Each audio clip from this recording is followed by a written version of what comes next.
జాతీయవాద జర్నలిజానికి అసలైన వేదిక నేషనలిస్ట్ హబ్ ని సబ్స్క్రైబ్ చేసుకోండి. నోటిఫికేషన్స్ కోసం బెల్ ఐకాన్ పై క్లిక్ చేయండి.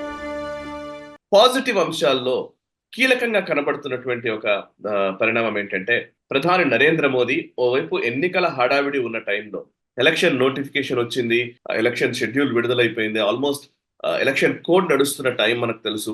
దేశవ్యాప్తంగా కూడా ప్రచార హోరు ఆల్రెడీ మొదలైపోయిన ఈ టైంలో ఆయన అధికారికంగానే ప్రధాని నరేంద్ర మోదీ గారు భూటాన్ లో పర్యటించడం జరిగింది.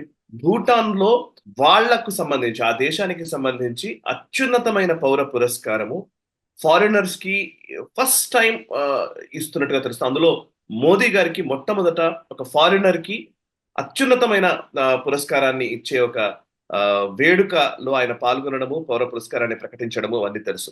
సో భూటాన్ పర్యటనకి చాలా విషయాలు ఉన్నాయి. మనము ముఖ్యంగా గ్లోబల్ రౌండప్ లో గతంలో చాలా వాటిలో మనం మాట్లాడాము. భూటాన్ ఎంత ఇంపార్టెంట్ అనే విషయాన్ని, చైనా కబంధ హస్తాల్లోకి భూటాన్ కూడా వెళుతుందా అనే ఒక కోణంలో కూడా మామిడి గిరిధర్ గారు అనేక సార్లు విశ్లేషించారు. అండ్ ఇప్పుడు భూటాన్ ఇంత పెద్ద ఘన స్వాగతం మన ప్రధాని నరేంద్ర మోదీ గారికి పలకడం కావచ్చు, ఆయనకు అత్యున్నతమైనటువంటి పౌర పురస్కారాన్ని ఇవ్వడం కావచ్చు, వీటన్నిటికీ సంబంధించి మనం డిస్కస్ చేయబోతున్నాం. అండ్ ఆఫ్ కోర్స్ చైనా కూడా దీనికి సంబంధించి అభ్యంతరం వ్యక్తం చేసింది. అరుణాచల్ ప్రదేశ్ కి సంబంధించి కానీ వీటికి సంబంధించి వీటి గురించి మాట్లాడదాం. సార్ గిరిధర్ గారు, బేసికలీ భూటాన్ కి సంబంధించినటువంటి రిప్రజెంటేటివ్ వాళ్ళ ఫారిన్ అఫేర్స్ మినిస్టర్ లేకపోతే డిఫెన్స్ కి సంబంధించి లేరనుకుంటాను. ఫారిన్ అఫేర్స్ మినిస్టర్ ఎవరు? మనము దుబాయ్ లో కాంక్లేవ్కి వెళ్ళినప్పుడు భూటాన్ గురించి మీరు అడిగిన ప్రశ్న నాకు ఈ రోజు గుర్తు. ఆల్మోస్ట్ 2.5 years 3 years అవుతున్నట్టుంది. బట్ స్టిల్ అది చాలా రెలవెంట్ ఇప్పటికీ కూడా. భూటాన్ చైనా కంట్రోల్లోకి వెళ్ళడానికి చాలా సంవత్సరాలుగా ఒక పావులైతే కదుపుతున్నారు. అండ్ మొన్న షీ జిన్పింగ్ భూటాన్ కు వెళ్ళినప్పుడు భూటాన్ ఇచ్చిన స్టేట్మెంట్, మా రైట్స్ విషయంలో మాకు మాత్రమే హక్కు ఉంటుంది, ఈ బార్డర్ విషయంలో ఇంకెవరికి హక్కు లేదని అప్పట్లో భూటాన్ రాజు ఇచ్చారు స్టేట్మెంట్. దాని గురించి మనం కూడా డిస్కస్ చేశాం global round up. Please correct me. And ఇంకా కొత్త డెవలప్మెంట్స్ కూడా మాట. బట్ ఇప్పుడు ప్రధాని నరేంద్ర మోదీ పర్యటన ఎట్లా చూడాలి? ఫస్ట్ హైయెస్ట్ సివిలియన్ అవార్డ్ ఆయనకు రావడాన్ని ఎట్లా చూస్తారు? డ్రుక్ గ్యాల్పో అని చెప్పేసి వాళ్ళ హైయెస్ట్ సివిలియన్ అవార్డ్, మనకు భారతరత్న లాంటిది ప్రధాని మోదీకి ఇవ్వడం జరిగింది. మొట్టమొదటిసారి భూటానేతర నేతలకు ఎవరికైనా ఇచ్చారంటే అది మోదీ గారికి ఇవ్వడం జరిగింది. అది సరే, ఇప్పుడు ఆయన లేమ్డక్ ప్రైమ్ మినిస్టర్, అంటే కేర్ టేకర్ ప్రైమ్ మినిస్టరే, ఫుల్ అథారిటీస్ ఆయనకు లేవు కాబట్టి. అయినా కానీ ఆయన ఇటువంటి కీలకమైనటువంటి సమయంలో, ఎలక్షన్స్ జరుగుతున్న సమయంలో ఆయన వెళ్ళడం వెనకాల చాలా పెద్ద ఉద్దేశం ఉంది. ఇందాక నువ్వు అన్నట్లు వాళ్ళ రాజు కాదు కానీ వాళ్ళ ప్రైమ్ మినిస్టర్ ఇచ్చిన స్టేట్మెంట్ గతంలో డోక్లాంగ్ సంబంధించి చైనాకు తర్వాత భారతదేశానికి ఇద్దరికీ కూడాను అక్కడ సమానమైనటువంటి ఇంట్రెస్ట్ ఉన్నాయని చెప్పి ఆయన స్టేట్మెంట్ ఇవ్వడం జరిగింది గతంలో. కానీ అక్కడ చైనాకు ఎటువంటి ఇంట్రెస్ట్ లేదు. చైనాకు ఉన్నటువంటి ఏకైక ఇంట్రెస్ట్ ఏంటంటే అక్కడ ఉన్నటువంటి ఎత్తైనటువంటి శ్రేణులు వాళ్ళకు కబ్జా చేసుకోవాలని చూస్తున్నారు, భూటాన్ మీద ఒత్తిడి తీసుకొస్తున్నారు. అది కనుక జరిగితే మన చికెన్స్ నెక్కిన వాళ్ళు అక్కడి నుంచి కంట్రోల్ చేయాలన్న ఉద్దేశంతో వాళ్ళు చేస్తున్నారు. వాళ్ళకి ఎటువంటి ఇంట్రెస్ట్ లేదు, భారతదేశానికి ఇంట్రెస్ట్ ఉన్నది అక్కడ. కానీ దాని తర్వాత మనం చాలా సీరియస్ గా భూటాన్ తోటి మనం వాళ్ళకు చెప్పడం, వాళ్ళ మీద మనం ఒక విధమైన ఒత్తిడి తీసుకురావడంతో క్రమేపీ భూటాన్ రాజు మన దేశంకి వచ్చి ఒక విధమైన క్షమాపణ చెప్పుకోవడం అన్నది ప్రైవేట్ గా జరిగింది. పబ్లిక్ గా అయితే మా కోఆపరేషన్ బాగా ఉంటుంది, వాళ్ళ దగ్గర మేము అది కొంటాము, టూరిజం డెవలప్ చేస్తాము, ఏదో ఇన్ఫ్రాస్ట్రక్చర్ డెవలప్ చేస్తాము, ఇటువంటివన్నీ మనకు అఫీషియల్ స్టేట్మెంట్ లో వస్తాయి. కానీ నిజంగా అక్కడ జరిగింది ఏంటంటే చైనా ఇన్ఫ్లుయెన్స్ మేము యాక్సెప్ట్ చేయము అని కరాఖండిగా అప్పుడు చెప్పాము.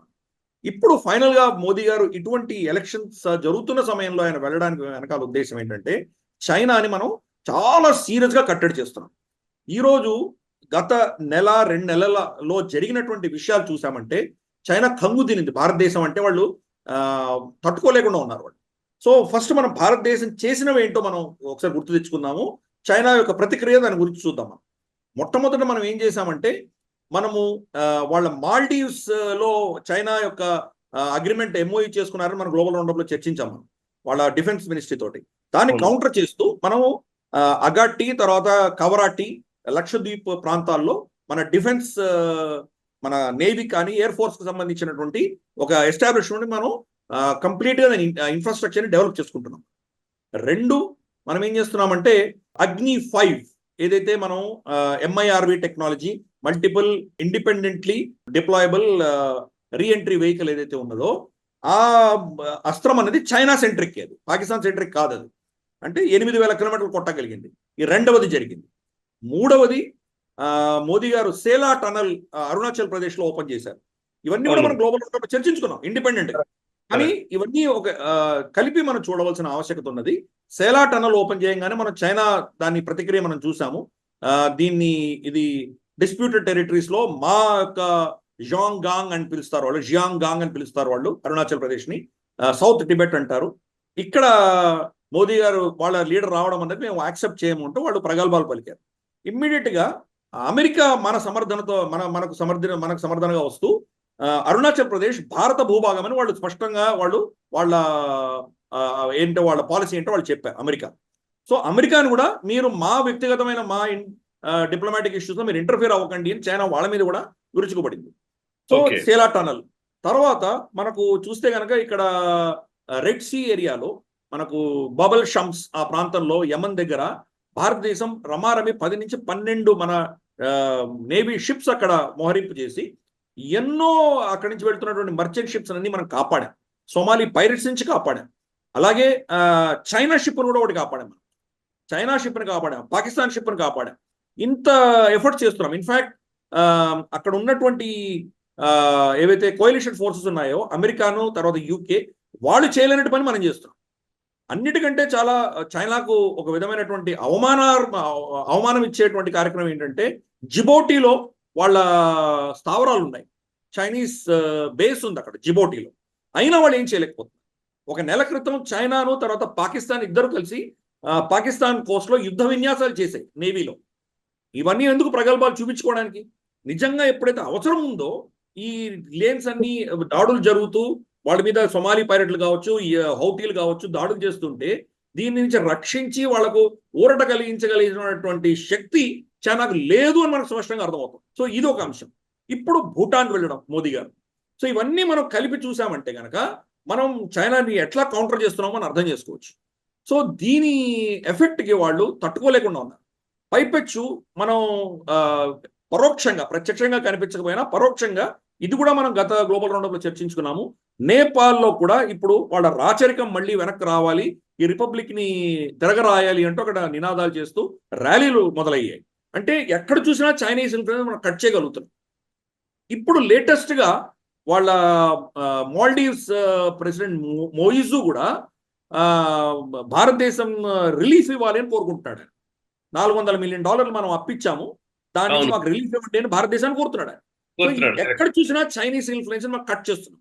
అందుకనే మోదీ గారు ఎలక్షన్స్ జరుగుతున్నా భూటాన్కి వెళ్ళవలసిన ఆవశ్యకత ఎందుకు వచ్చింది, ఎందుకు వెళ్ళారు అంటే కనుక ఎలక్షన్స్ అదును చూసుకొని చైనా ఏమైనా దుశ్చర్య చేయొచ్చు, దాన్ని మనం కౌంటర్ చేస్తున్నాం. ఇంకొక అంశం ఏంటంటే 10,000 సైన్యాన్ని మనం రీడిప్లాయ్ చేసి సెంట్రల్ థియేటర్లో మనకు హిమాచల్ ప్రదేశ్, ఉత్తరాఖండ్ ఈ ప్రాంతంలో మనం మన సరిహద్దుని పటిష్టం చేసాం. సో అన్ని విధాల మనం చైనాను కౌంటర్ చేస్తున్నాం. చైనాను కౌంటర్ చేసేసరికి ఇన్ని అంశాలు కూడా చైనాను కౌంటర్ చేసేవే. ఎక్కడ మనం చైనా కౌంటర్ చేస్తున్నట్టు చెప్పట్లేదు, కానీ జరిగినవన్నీ దానికి ఆ దృష్ట్యానే జరిగినాయి. దాంతో చైనా కంగు తిని కరకోరం హైవే ఏదైతే ఉందో మనకు దౌలత్ బేగ్ ఓల్డీ కంటే ఉత్తరాన, మనకు షక్స్గమ్ వ్యాలీ కంటే ఉత్తరాన ఉన్నటువంటి ప్రాంతంలో వాళ్ళు లైవ్ ఫైర్ డ్రిల్ చేశారు. దాంట్లో స్త్రీలు ఆర్మీ ఆఫీసర్ స్త్రీలు కూడా పార్టిసిపేట్ చేశారు అని వాళ్ళు పిఎల్ఏ ఒక నోటిఫికేషన్ రిలీజ్ చేసింది. లైవ్ డ్రిల్ చేస్తున్నామని వాళ్ళు చెప్పారు. గతంలో గల్వాన్ జరిగినప్పుడు ఏం చేశారంటే అక్కడ యుద్ధ విన్యాసాలు చేస్తుంటే వాళ్ళని మళ్ళీ వెనక్కి వెళ్ళిపోతారు అని మనం దాన్ని ఎక్కువ పట్టించుకోలేదు. వాళ్ళు ఎప్పుడైతే గల్వాన్లో చొరబడ్డారో దాని తర్వాత వాళ్ళని నమ్మేటువంటి పరిస్థితి లేదు. కాబట్టి మనం కంప్లీట్ ఆర్మీ డిప్లాయిడ్ ఉన్నది. దౌలత్ బేగ్ ఓల్డీ నుంచి మనకు సియాచిన్ వరకు కంప్లీట్గా డిప్లాయ్ చేస్తున్నాం మనము. కాబట్టి వాళ్ళు ఇటువంటి ప్రగల్భాలు 1-2 చేసే ప్రయత్నం చేస్తున్నారు, స్టేట్మెంట్లు ఇస్తున్నారు. అరుణాచల్ ప్రదేశ్లో మోదీ గారు వెళ్ళడం కావచ్చు, అమెరికా మనల్ని సమర్థించడం కావచ్చు, ఇటువంటి ప్రగల్భాలు తప్ప మనల్ని ఏమీ చేయలేనటువంటి పరిస్థితిలో చైనా ఉంది. కాబట్టి ఇది ఒక పెద్ద భారతదేశం చేస్తున్నటువంటి ఒక లార్జర్ క్యాన్వాస్ మనం చూసామంటే చైనాని అన్ని విధాలా కట్టడి చేసే దిశగా ఈ ప్రభుత్వం పనిచేసింది. కాబట్టి ఈరోజు చైనా కక్కలేక మింగలేక ఉన్నటువంటి పరిస్థితిలో ఈరోజు చైనా ఉంది. కాబట్టి దీన్ని మనం అందరూ అప్రిషియేట్ చేయాలి. భారత ప్రభుత్వం చేస్తున్నటువంటి చైనా పాలసీస్ ఏవైతే ఉన్నాయో ఇవన్నీ ఈ రోజు గుణం చూపిస్తున్నాయి.